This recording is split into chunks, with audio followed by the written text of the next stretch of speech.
Hi guys, today we will talk about how to fix Pinterest followers glitch on your Pinterest app.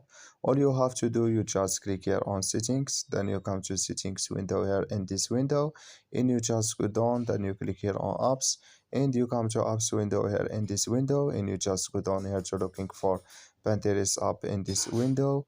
And you can only search for it. You click here on Pinterest, and it's going to take you to next window here, and you just click here on for stop, then you click here on OK, then you just go down, then you click here on storage, and you come to storage window, you click here on clear cache, then you click here on clear data, and we will go to Play Store. You just go to Play Store and you click here, and you search for Pinterest app. It's going to show for you like this.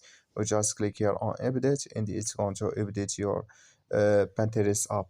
So that's all. You have to just follow these ways and it's going to work with you. Thank you for watching. Don't forget to support us by like and subscribe, and see you in next video.